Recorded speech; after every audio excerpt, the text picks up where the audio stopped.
বাণিজ্য করছেন সমাজের, তারাও প্রভাবশালী লোক। তারা এই যাদেরকে নিরীহ লোকদেরকে আসামি করা হয়েছে তাদেরকে নানান প্রলোভন দেখাচ্ছেন, প্রতারিত করছেন, টাকা নিচ্ছেন। আমরা সবার কাছে আপনাদের মাধ্যমে এই আহ্বানটা জানাতে চাই যে এ ধরনের প্রতারণায় প্রতারিত হবেন না। আপনি যদি আপনার কোনো ধরনের ইনভলভমেন্ট না থাকে, আপনারা সরাসরি পুলিশের কাছে আসুন। আমরা বিনা যুক্তিতে, বিনা তদন্তে পাইকারি হারে কাউকে গ্রেফতার করব না।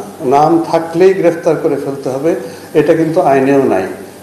এটা আপনার যুক্তিসঙ্গত কারণ থাকতে হবে যে আপনি এই ঘটনায় জড়িত অপরাধী।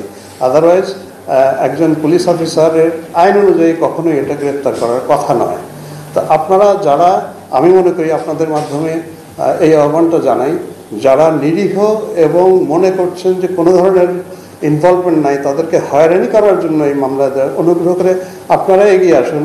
আমরা আপনাদেরকে ওইটুকু আপনাদের বক্তব্য নিয়েই আমরা এগিয়ে যাব তদন্তের মধ্যে, সো দ্যাট ফাইনাল যে আমরা রিপোর্টটা দিব কোর্টকে, আমরা তো চার্জশিট বলি, কোনো কোনো জায়গায় ফাইনাল রিপোর্ট হয়, অবশ্যই যিনি নিরীহ তিনি বাদ যাবেন এবং তাকে গ্রেফতার করার জন্য আমরা তার পিছনে ধাওয়া করব না এবং তাকে কোনো ধরনের ডিস্টার্ব করবো না।